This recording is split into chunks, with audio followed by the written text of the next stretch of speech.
President Trump signing an order just a few hours ago for a 25% tariff on auto imports taking effect next Wednesday. Let's take a listen. What we're going to be doing is a 25% tariff on all cars that are not made in the United States. If they're made in the United States, there's absolutely no tariff. US President Donald Trump has announced a 25% tariff on all car and light truck imports into the country.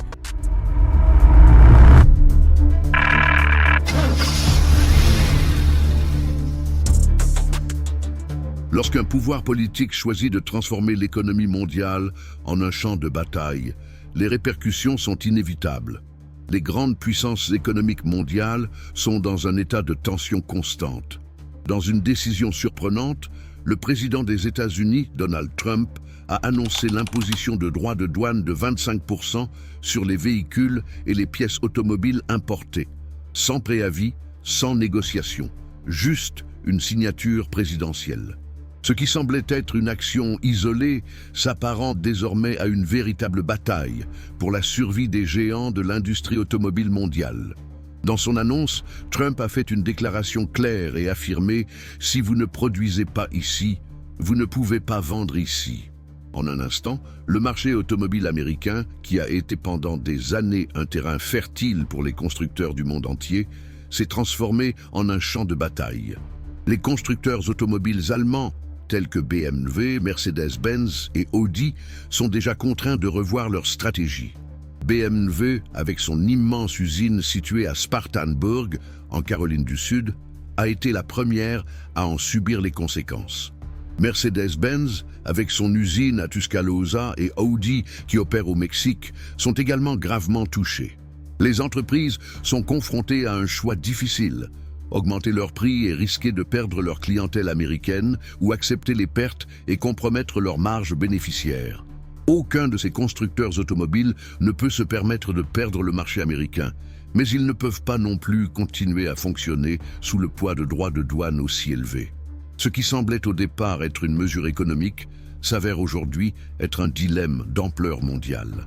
Joseph Stiglitz, économiste de renom, spécialiste du commerce international et de l'économie mondiale, a déclaré « Nous assistons à l'effondrement de décennies de confiance », ajoutant « Le retrait des grands constructeurs automobiles n'est pas seulement une question de politique, mais bien la conséquence d'un changement brutal des règles du jeu. Nous parlons ici de milliards de dollars d'investissement, de milliers d'emplois perdus et d'un avenir incertain. » L'impact de cette décision va bien au-delà des chiffres et des pertes financières.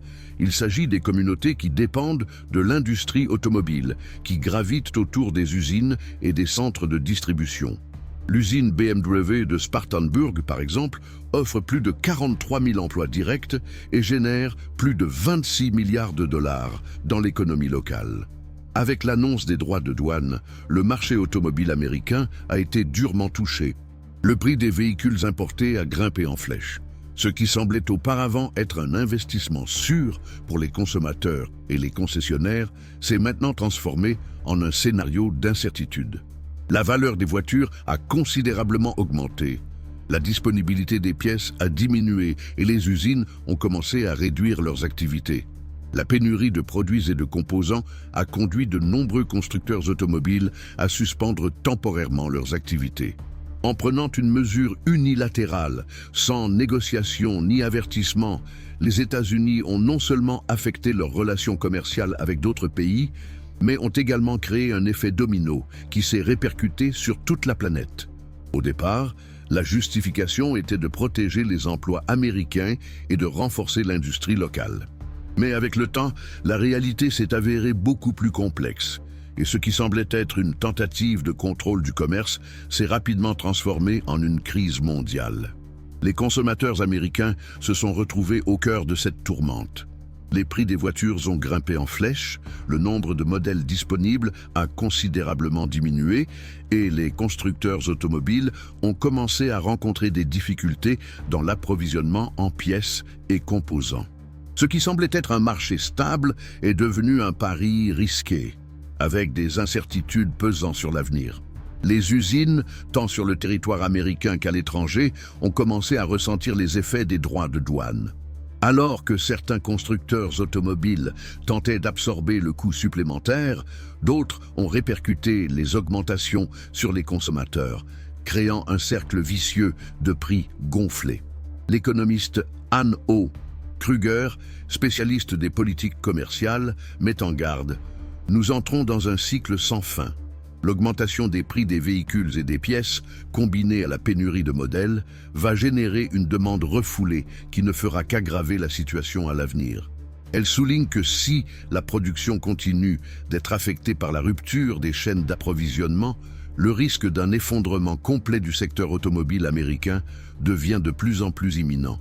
Pendant ce temps, les grands constructeurs automobiles américains tels que Ford et General Motors considéraient initialement les droits de douane comme une protection pour leurs usines et leurs travailleurs, mais ils ont rapidement pris conscience de l'impact négatif que cela aurait sur leurs propres activités. La pénurie de pièces importées et l'augmentation des coûts de production ont touché aussi bien les constructeurs étrangers que les constructeurs locaux. Ce qui semblait être un gain pour l'industrie américaine s'est transformé en un cauchemar fait de coûts élevés, de déséquilibre des stocks et de baisse de la production. Les constructeurs étrangers, quant à eux, ont également commencé à réévaluer leur stratégie. Audi, BMW et Mercedes-Benz, par exemple, ont commencé à réduire leurs activités aux États-Unis, interrompant leurs importations et laissant les consommateurs et les concessionnaires sans alternative. Ce revirement ne s'est pas limité à un problème local. Les gouvernements de l'Union européenne, du Japon et du Mexique ont commencé à faire pression pour obtenir des changements tarifaires, dans le but de rétablir l'équilibre commercial. Au milieu de cette tourmente, la Chine est devenue un nouvel acteur clé. Audi, BMW et Mercedes-Benz, dans un mouvement stratégique, ont commencé à transférer leurs activités de recherche, de développement et de production vers ce pays asiatique. Le gouvernement chinois a offert des incitations fiscales, en plus d'un marché de consommation en pleine croissance et de plus en plus avide de produits de luxe et de véhicules électriques. La décision de ces entreprises était astucieuse, car elle profitait de la crise du marché américain pour consolider la position de la Chine en tant que nouveau centre mondial de fabrication automobile. Alors que les constructeurs étrangers migraient vers la Chine, le secteur automobile américain était confronté à une nouvelle réalité. Sans la pression de la concurrence étrangère, les constructeurs locaux ont commencé à se rendre compte que l'innovation stagnait. L'absence de concurrence directe menaçait de ralentir le rythme de développement des nouvelles technologies, en particulier dans des domaines tels que l'efficacité énergétique, la qualité de fabrication et l'intégration technologique. De plus, la question environnementale est devenue une préoccupation croissante. La transition vers les véhicules électriques était plus forte que jamais.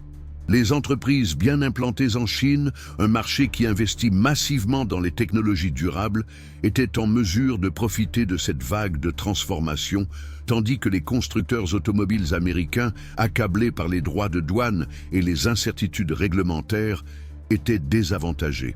Le scénario mondial apparaît alors de plus en plus clair.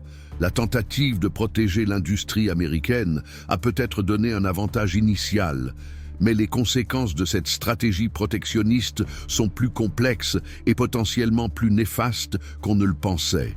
La perte d'influence mondiale, la délocalisation des usines et la diminution de la capacité d'innovation dans un secteur important pour l'économie américaine ne sont que quelques-uns des effets qui auront encore des répercussions durables. Dans l'une des banlieues animées de Détroit, l'atmosphère devient de plus en plus familière. Un vendeur de voitures, avec plus de 15 ans d'expérience, observe le découragement croissant de ses clients. Pour lui, chaque visiteur du concessionnaire est le reflet de la crise que traverse son industrie. Dans plusieurs régions des États-Unis, les consommateurs se trouvent dans une situation difficile, pris entre des choix limités et des prix en hausse. En Californie, une mère célibataire avec 2 enfants n'aurait jamais imaginé que l'achat d'une voiture d'occasion serait un tel défi.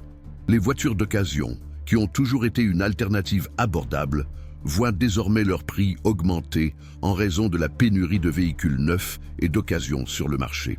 Alors que les droits de douane continuent d'affecter l'approvisionnement en voitures, les consommateurs se trouvent dans une impasse. La décision, qui semblait initialement être une mesure visant à lutter contre la concurrence étrangère, a en réalité entraîné une inflation généralisée, qui touche directement les classes moyennes et défavorisées de la population. La hausse des prix oblige de nombreuses familles à repenser leurs besoins, et certaines finissent par opter pour des véhicules plus anciens et moins sûrs, faute d'options plus abordables. Les répercussions de cette politique économique vont au-delà de l'augmentation du prix des voitures. Dans les petites villes industrielles, comme Spartanburg en Caroline du Sud, où l'usine BMW emploie des dizaines de milliers de travailleurs, la situation est encore plus alarmante. La crise provoquée par les droits de douane a déclenché un effet domino sur l'économie locale. Les petites entreprises, qui dépendent de l'usine pour fournir des pièces ou offrir des services logistiques, ont commencé à voir leurs commandes baisser. La crainte d'une récession locale s'est rapidement répandue et l'impact sur les familles, qui trouvaient auparavant la sécurité dans la stabilité générée par l'industrie automobile, est dévastateur. Le véritable dilemme qui se pose aujourd'hui est de savoir comment le gouvernement va gérer les effets sociaux de ces politiques. Dans un pays profondément polarisé, l'imposition de droits de douane n'était pas seulement une décision économique, mais un coup politique de grande envergure. Cependant, la réalité commence à révéler que, dans le jeu politique, tous les citoyens n'y ont pas gagné. En effet, les coûts élevés touchent principalement les familles des classes moyennes et défavorisées qui n'ont pas la flexibilité financière nécessaire pour absorber ces augmentations.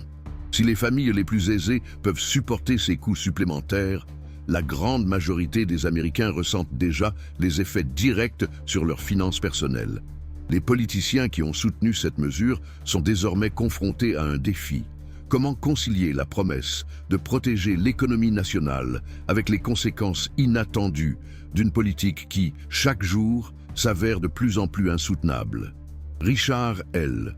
Schmalensee, spécialiste de l'économie automobile, observe « Les chiffres que nous observons sont les plus inquiétants que nous ayons jamais vus dans notre histoire récente. » Il explique que l'effet des droits de douane sur le marché automobile va bien au-delà d'une simple augmentation des prix.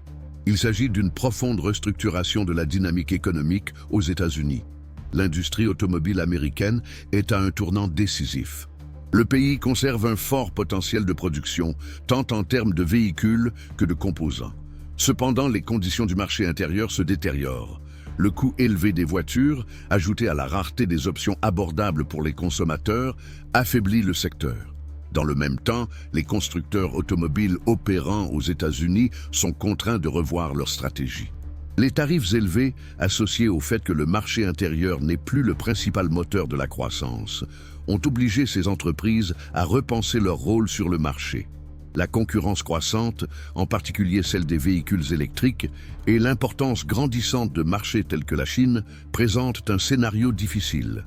Il apparaît clairement que la solution pour l'industrie automobile américaine ne consiste pas à s'isoler des pressions et des innovations mondiales, mais à renforcer sa compétitivité interne sans perdre sa capacité à se connecter avec le reste du monde. L'avenir de la mobilité n'est pas seulement entre les mains de ceux qui produisent à l'intérieur des frontières d'un pays, mais aussi de ceux qui sont capables de s'adapter rapidement aux innovations technologiques et aux nouvelles exigences du marché. Cela devient encore plus pertinent dans un contexte où la durabilité et l'innovation sont des priorités. En mettant en œuvre des politiques qui affectent directement l'industrie automobile, les États-Unis doivent tenir compte des conséquences pour leur propre population. L'inflation des prix des véhicules et la pénurie d'options plus abordables peuvent générer une crise encore plus grave, affectant directement les classes moyennes et défavorisées de la société. Bien que les droits de douane soient une tentative de protéger les emplois et la production nationale, ils peuvent finir par devenir un obstacle. En protégeant un secteur, les droits de douane peuvent finir par provoquer l'effondrement d'un autre, rendant la vie des consommateurs plus difficile et amplifiant les inégalités économiques. Aujourd'hui, plus que jamais, il est nécessaire d'ouvrir un dialogue sincère sur les impacts de cette politique. La question qui subsiste est la suivante. Les États-Unis parviendront-ils à s'adapter et à prospérer dans l'économie mondiale sans perdre la confiance acquise au fil des décennies? Le débat sur ce scénario est loin d'être clos. L'avenir du marché automobile mondial se dessine en ce moment même et les décisions prises dans les semaines et les mois à venir auront un impact significatif sur les générations futures. Si vous avez quelque chose à ajouter ou souhaitez approfondir la discussion, laissez votre commentaire ci-dessous. Nous voulons connaître votre opinion sur ce sujet qui a un impact considérable sur l'économie mondiale. Et si vous avez aimé cette analyse, n'oubliez pas de liker et de vous abonner à notre chaîne pour plus de reportages sur les impacts économiques qui transforment la planète. Merci de nous suivre. À bientôt pour une nouvelle vidéo.